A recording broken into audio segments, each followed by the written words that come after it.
Today we're diving into a dramatic development that could reshape the dynamics of the conflict. Baltic Sea shock. Denmark just crippled Putin's supply line. This is a high-stakes event, bringing maritime, strategic, and geopolitical elements into sharp focus.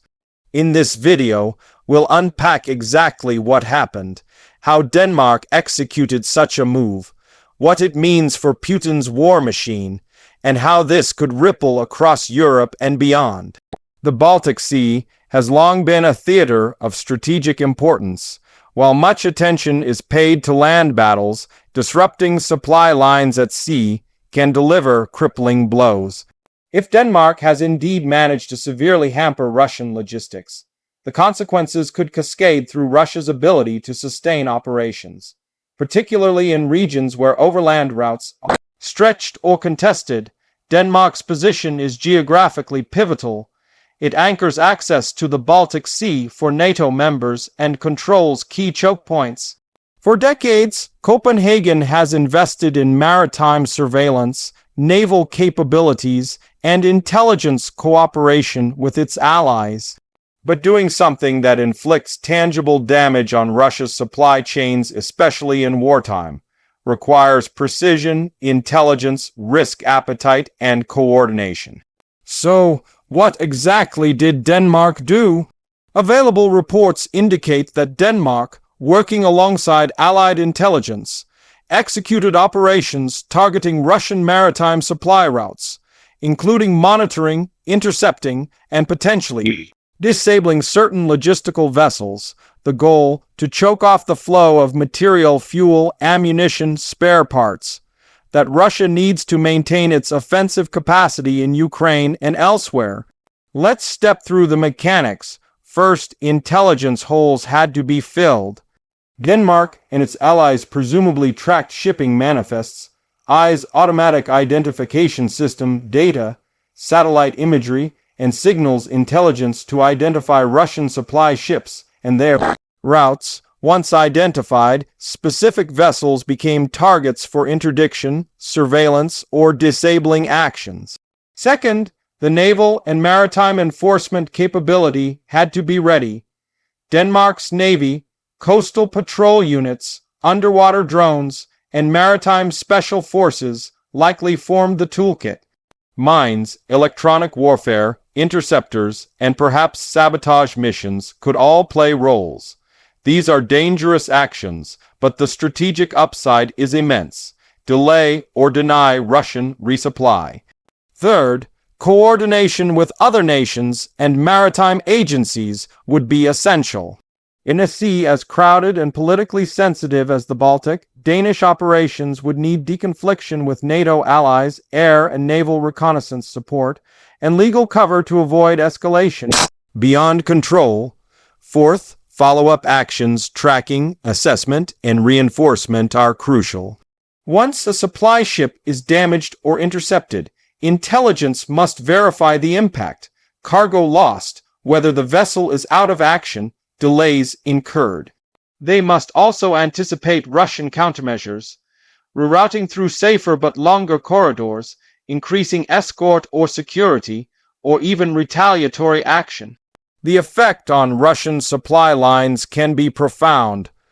Russia's ability to sustain long-range operations, especially in contested or peripheral regions, depends heavily on maritime logistics. If the usual Baltic routes face disruption, supply must be rerouted through longer, riskier paths, maybe north via the Arctic or south through the Black Sea. But both carry new dangers and delays. One immediate consequence is increased operational friction for Russian forces. Delays in ammunition, fuel, and spare parts reduce tempo, force commanders to conserve resources, slow offensives, or even withdraw from unstable fronts. Morale can suffer when front-line units experience shortages or inconsistent supply. Another is strategic signaling. Denmark's move sends a message that even nations not directly on the front line can strike meaningful blows to Russia's war effort. It raises the cost for Moscow to operate in maritime domains, underscores NATO readiness, and demonstrates the reach of collective defense. Yet Denmark had to navigate legal and diplomatic peril. Intervening in Russian supply lines risks escalation.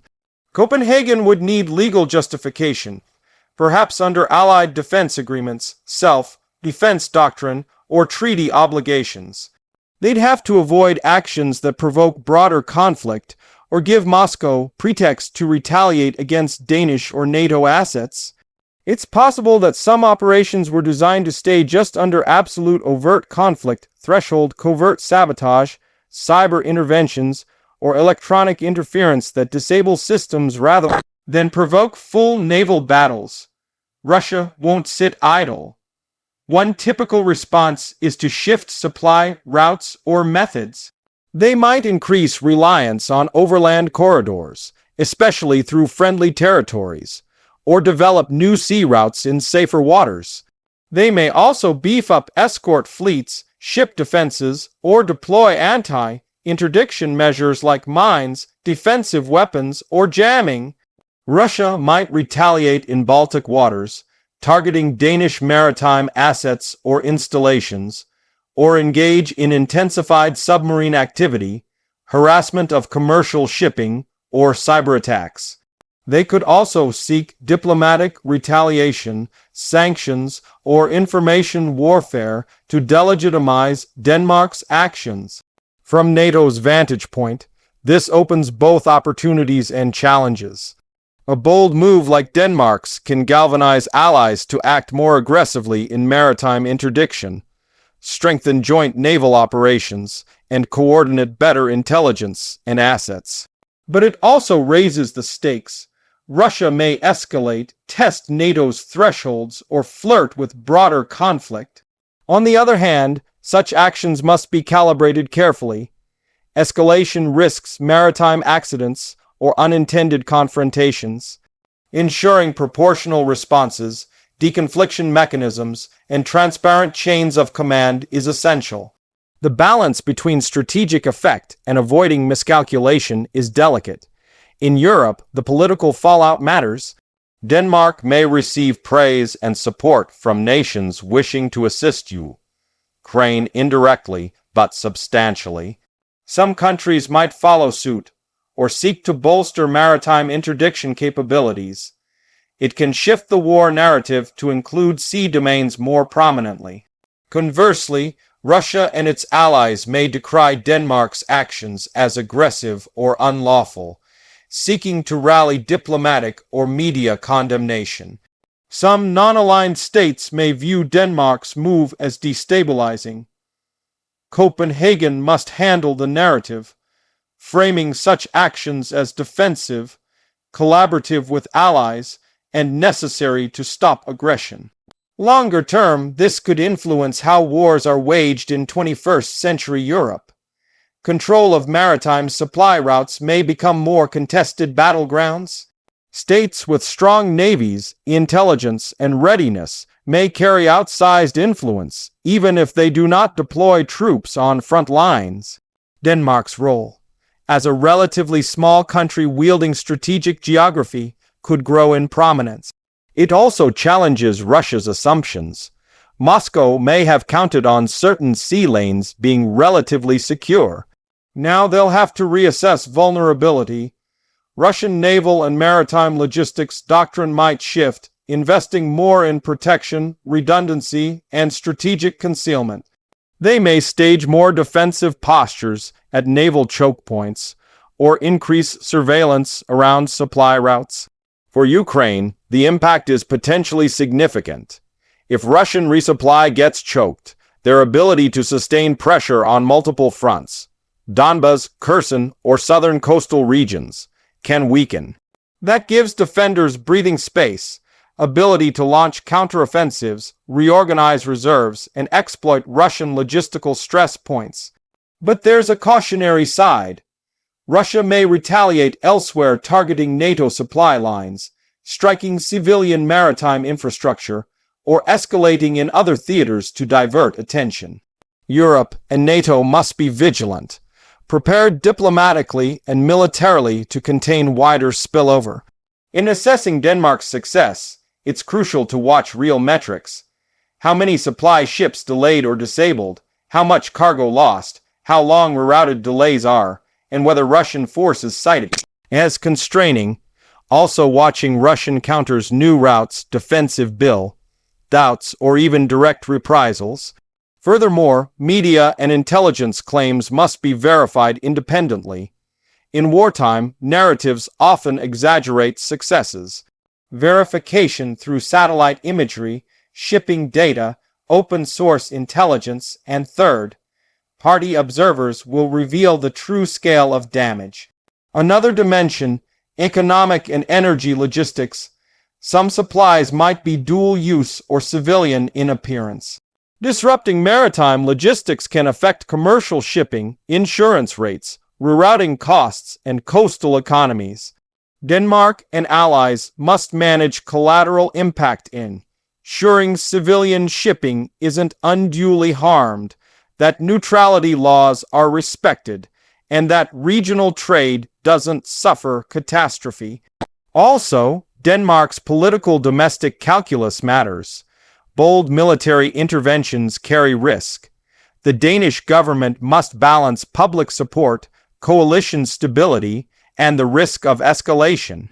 They must be confident in legal cover, international backing, and stop defenses in case of Russian reprisals. International law is a dense field here. Maritime interdiction, blockade, seizure, or sabotage must navigate UNCLOS, the law of the sea, and wartime conventions. Denmark must avoid actions classed as piracy or aggression. Most likely, they are framing operations as supporting collective defense or responding to an ongoing illegal war by Russia, justifying proxy intervention under Allied frameworks. Public messaging also matters. Denmark and NATO will want to shape the narrative. This is not a gratuitous attack, but a measured attempt to interdict supplies used to sustain aggression. Transparency, selective disclosure, and strategic leaks can help shape international opinion favorably. Allied cooperation is critical. Denmark likely did not act entirely alone. Information sharing, intelligence pipelines, naval coordination, and contingency support from NATO or EU partners are probably in play behind the scenes. Such joint effort reduces individual risk and amplifies the operational footprint. On the flip side, Russia may seek to exploit divisions among NATO members, point to escalation risks, or pressure countries reluctant to engage in maritime interdiction. Copenhagen must manage alliances, reassure hesitant states, and stay unified to avoid fracturing support. We should also consider the symbolic power. A relatively small country stepping boldly into strategic interdiction can shake narratives of who can fight effectively in modern conflict. It may inspire other mid-sized states to invest more in specialized maritime or asymmetric warfare capabilities. Looking ahead, tension will concentrate in Baltic Sea areas, sea lanes, choke points, straits, naval zones, even undersea infrastructure like cables or pipelines.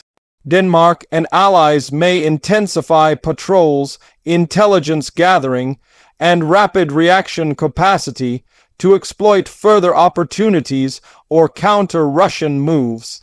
Russia may respond with more aggressive naval posturing, submarine harassment, mine-laying, coastal missile deployment, harassment of civilian shipping, or increased intelligence operations near Danish waters that raises the risk of direct confrontations or incidents. NATO must be ready for escalation control, maritime rules of engagement, and crisis management. It's possible we'll see Russia accelerating investment in stealth, unmanned underwater drones, protected convoys, decoy ships, or electronic jamming to shield supply lines. They might also try to sacrifice less critical supply ships or route less vital material through risky paths to conserve main lines. Another scenario, Russia might try to retaliate beyond the Baltic, targeting Danish or Allied shipping in other seas, using asymmetric strikes like cyber attacks, missile strikes on ports, or Disruption of maritime infrastructure. The broader NATO alliance must be ready to absorb or deter blowback. Public and media perception will be contested. Russian state media will likely denounce Denmark's action, accuse it of aggression, and attempt to rally international condemnation. Denmark/NATO must counter with clear evidence, legal rationale, and moral framing. In summary, Denmark's alleged crippling of Russia's Baltic supply line is a bold, high-stakes move. If executed well, it can place serious pressure on Russia's logistics, slow its operations, and shift maritime domains into sharper focus. But it carries risks of retaliation, escalation, legal blowback, and miscalculation. Close monitoring of metrics, verification, allied coordination, and escalation management will determine whether this becomes a turning moment or a provocative gambit. So stay tuned. Watch for shipping logs, satellite imagery, Russian countermeasures, and signals from NATO and Russia over coming days. If Denmark has indeed pulled off a successful maritime interdiction, this could mark a strategic pivot in how wars are fought in Europe's seas. Let me know your thoughts. Do you think Russia can rebound, or will this knock a hole in its supply lifeline?